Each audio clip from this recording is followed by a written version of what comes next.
Bitcoin market crashed. Oh my God, ये क्या हो रहा है बिटकॉइन मार्केट में? क्या हो रहा है क्रिप्टो करेंसीज को? क्यों वो नीचे जा रही हैं?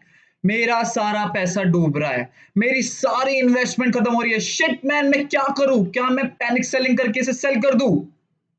No no no no no no, ऐसी गलती नहीं करना। लोग पैनिक सेलिंग में अपना सारा पैसा लूज कर देते हैं डर के कारण कि भाई मार्केट तो क्रैश हो ही रही है, जितना मेरा पैसा बचा है वो भी खत्म ना हो जाए, तो मैं पहले सेल करके निकल जाता हूँ ताकि मैं नीचे दोबारा बाय कर लूंगा। बट होता क्या है इसका अपोजिट। जैसे ही आप सेल करते हो मार्केट वहीं से बाउंस बैक करती है और फिर हमें गुस्सा आता है अपने आप के ऊपर कि क्यों मैंने सेल किया, शिट मैन शिट। ऐसा ही होता है दोस्तों।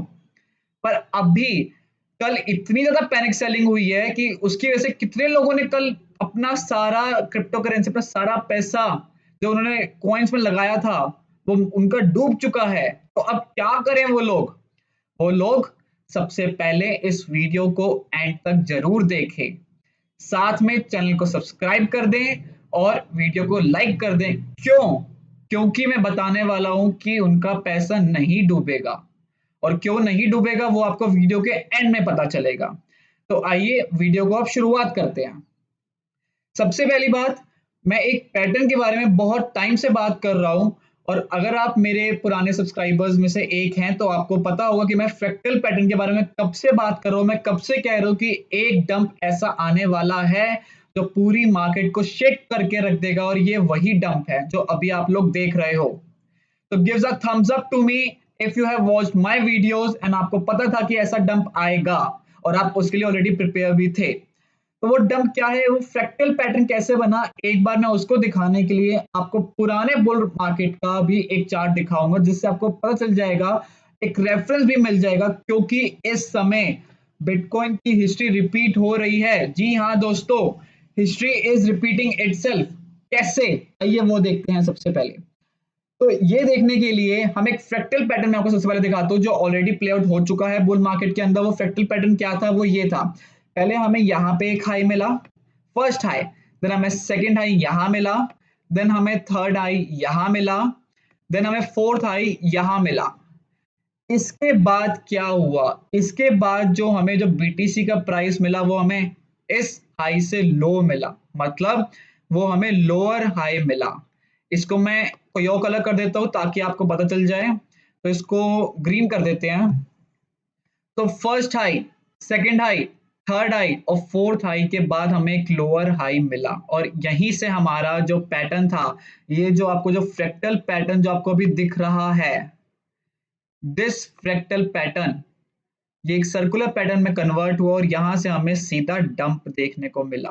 तो डंप बहुत ज्यादा क्रूशियल था उस टाइम पे, और इस टाइम पर भी कुछ ऐसा ही हुआ है दोस्तों। जी हाँ, ये हमें पहला हाई मिला, इसको मैं दोबारा से ऑरेंज कलर का कर देता हूँ ताकि आप कंपेयर कर पाओ साथ साथ। फिर हमें ये दूसरा हाई मिला, फिर हमें ये तीसरा हाई मिला, और ये हमें मिला चौथा हाई। इसके बाद क्या हुआ दोस्तों? पिछली बार की तरह हमें यहाँ पे एक लोअर हाई मिला, this was the lower high. इसको फिर से हम ग्रीन कलर कर देते हैं। तो first high, second high, third high और फोर्थ हाई के बाद हमें लोअर हाई मिला। सिमिलर यहीं पे हुआ था, first high, second high, third high, fourth high, then हमें एक लोअर हाई मिला। यहाँ पे भी कुछ ऐसा ही हुआ, और यही मैं पैटर्न बहुत टाइम से बात करता आ रहा हूँ। मैंने ये पैटर्न के बारे में आपको अप्रोक्सीमेटली 3 सितंबर से पहले ही मैंने बता दिया था कि मुझे कुछ ऐसा सा पैटर्न दिख रहा है। 3 सितंबर भी नहीं, मैंने आपको थर्ड पे ही प्रिडिक्ट कर दिया था, 23 अगस्त के आसपास ही, कि मुझे कुछ ऐसा सा फ्रैक्टल पैटर्न यहाँ पे भी प्ले आउट होता हुआ दिख रहा है जो बिल्कुल सिमिलर है इस पैटर्न के। तो इस पैटर्न में जो हमें जो डंप मिला था वो हमें मिला था, जहां जो ये डंप आया था वो एग्जैक्टली इस पॉइंट तक आया था। मतलब कि फर्स्ट हाई के बाद जो हमें जितना हमें डंप मिला था बीटीसी के अंदर, वहीं पे उसको यहाँ से डंप मिला और यहीं पे उसको सपोर्ट भी मिला। तो ये लेवल कौन सा था? This level was approximately 29,000 level, और आप यहाँ पे देख सकते हैं कि यहीं पे हमें सपोर्ट मिला। तो इसको एक काम करते हैं, लेट्स मेक इट पिंक, और यहाँ पे इसको दोबारा से सपोर्ट मिला और यहीं पे इसको सपोर्ट मिलके इसने यहाँ से पंप किया। तो ये लेवल बहुत इंपॉर्टेंट था जो कि हमें फर्स्ट हाई के बाद मिला था। अगर सिमिलर पैटर्न यहाँ पे प्ले आउट होता है तो इसका मतलब है कि इस फर्स्ट हाई के बाद जो हमें डंप मिला था, मतलब ये डंप अप्रोक्सीमेटली हमें 37,400 के आसपास मिला था। तो यहीं पे अगर सपोर्ट मिलता है तो ये पैटर्न जो अभी फ्रैक्टल पैटर्न में कन्वर्ट हो चुका है, अगर ये भी बिल्कुल इसी की तरह प्ले आउट होता है तो हमें यहीं पे दोबारा से सपोर्ट देखने को मिल सकता है। इसका मतलब है कि 37,000 से लेकर 38,000 के बीच में हमें कहीं पे भी सपोर्ट मिल सकता है, अगर एग्जैक्टली ये सेम फ्रैक्टल प्ले आउट होता है तो। हालांकि अभी तक के सारे सिनेरियोज यही कह रहे हैं कि यही पैटर्न प्ले आउट हो रहा है। First high, second high, third high, fourth high, then dump. First high, second high, third high, fourth high, then dump. Similar pattern ही अभी भी प्ले आउट हो रहा है, तो ये हो सकता है कि हम 38 के लेवल पे दोबारा चले जाएं। बट एक चीज जो मुझे खटक रही है वो है, अगर हम यहाँ से डंप देखें, तो अगर हम यहाँ से डंप देखते हैं तो हमें जो डंप मिला था वो अप्रोक्सीमेटली हमें 51% का डंप मिला था। जी हाँ दोस्तों, 51%। और अगर हम इस डंप की अब बात करें, मतलब करंट वाले सिनेरियो की, तो करंट सिनेरियो में अगर हमें 51% का डंप देखना है तो वो हम यहाँ से अगर हम देखें तो 51% का डंप दोस्तों तो बहुत ज्यादा नीचे हो जाएगा। थोड़ा सा इसको ऊपर कर देते हैं क्योंकि हमारा जो ग्राफ है वो हम ध्यान से देख नहीं पा रहे हैं। तो अब देखते हैं कि 51% का जो डंप आएगा वो हमें क्या प्राइस टारगेट देता है। That will give us approximately $24,000। Oh my God, $24,000! क्या ऐसा हो सकता है? चांसेस है भी और नहीं भी। अगर ऐसा हुआ तो पूरी क्रिप्टो करेंसी मार्केट शेकआउट हो जाएगी बहुत ज्यादा। बट देखने वाली बात यह है कि 38,000 और 37,000 पे क्या बीटीसी को सपोर्ट मिल पाता है या नहीं। अगर वहां बीटीसी को सपोर्ट नहीं मिल पाता तो हम इस टारगेट की तरफ बढ़ना स्टार्ट करेंगे जो हमारा है $25,000 के आसपास का टारगेट।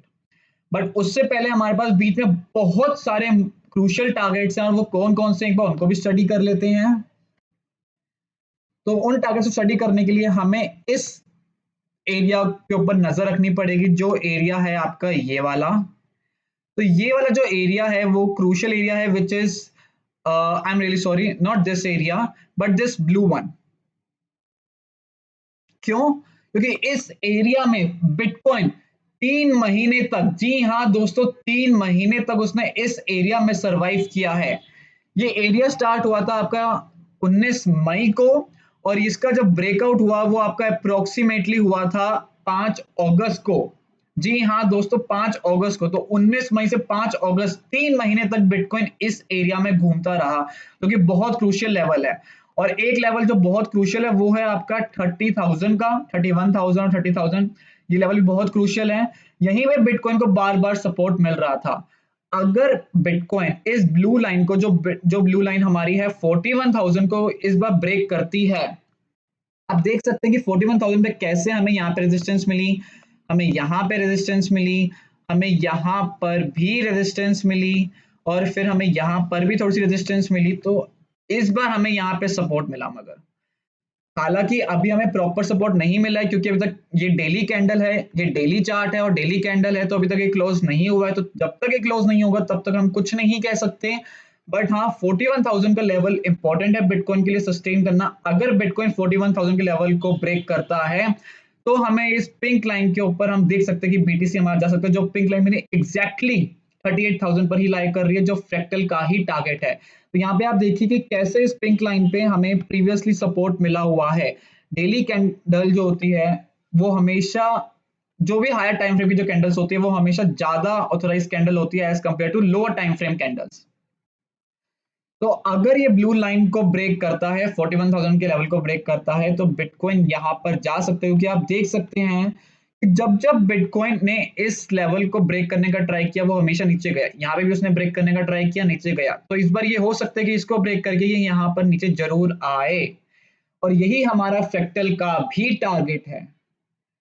तो आई होप आपको आपके आंसर्स मिल गए हो कि आपको अपनी होल्डिंग्स का क्या करना है। पैनिक सेलिंग नहीं करनी, क्योंकि हम हमेशा लॉन्ग टर्म के लिए होल्ड करते हैं। बट शॉर्ट टर्म के लिए हमें इस पे बहुत ध्यान देना पड़ेगा, क्योंकि अगर आप शॉर्ट टर्म ट्रेडिंग कर रहे हैं तो आपको देखना पड़ेगा कि आपको कब लॉन्ग खेलना है, कब शॉर्ट खेलना है। और आप अच्छे से जानते हैं कि अगर बिटकॉइन का प्राइस नीचे जाता है तो आप उसमें भी पैसे कमा सकते हैं। तो पैनिक करने की कोई बात नहीं है कि आप जब बीटीसी ऊपर जाएगा मैं तभी पैसे कमाऊंगा, ऐसा नहीं होता है यहाँ पे। अगर बिटकॉइन का प्राइस नीचे जा रहा है तो आप शॉर्ट करके बीटीसी में पैसा कमा सकते हैं।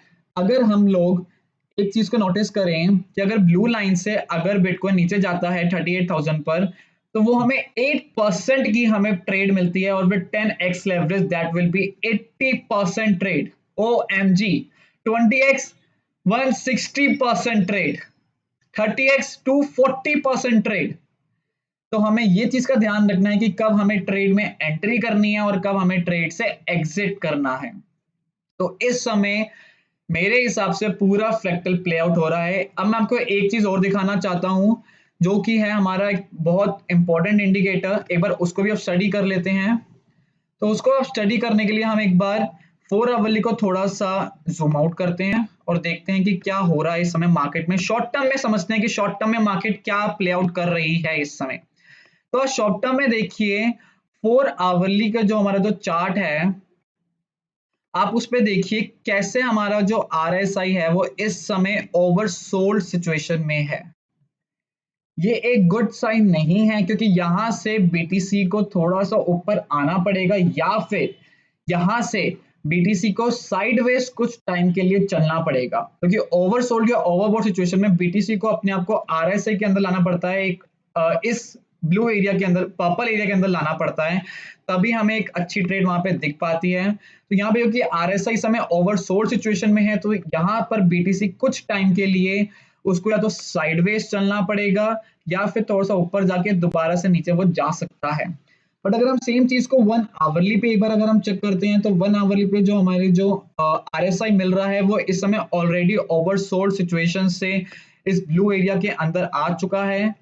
तो तभी आप जैसे देख सकते हैं कि यहाँ पे बीटीसी जैसे ही यहाँ पे ये डंप आया, उसके बाद बीटीसी यहाँ पे साइडवेज घुमा है, जिसकी वजह से ये आरएसआई थोड़ा सा हमें ऊपर देखने को भी मिला। और ये अगर हम डेली चार्ट में देखिए तो अभी हम ओवरसोल्ड सिचुएशन में नहीं आए हैं आरएसआई के अंदर, तो till that time we are good. But 4 hourly के अंदर हम ऑलरेडी ओवरसोल्ड सिचुएशन में हैं। तो मेरे अकॉर्डिंग तो बीटीसी कुछ टाइम के लिए इस पर्टिकुलर एरिया में घूम सकता है, जो आपका हो सकता है 43,500 से लेकर के 42,000 तक। यहाँ पे बीटीसी कुछ टाइम के लिए घूम सकता है, क्योंकि उसको 4 आवरली के आरएसआई को नॉर्मल करना है, इसलिए ये एरिया कुछ टाइम के लिए यहाँ पे बीटीसी घूम सकता है। तो आई होप आपको आज की वीडियो अच्छी लगी, और अगर अच्छी लगी तो प्लीज चैनल को सब्सक्राइब कर दीजिए, वीडियो को लाइक कर दीजिए, और कमेंट सेक्शन में बताएं कि आपको वीडियो में क्या अच्छा लगा। And till that time guys, bye bye.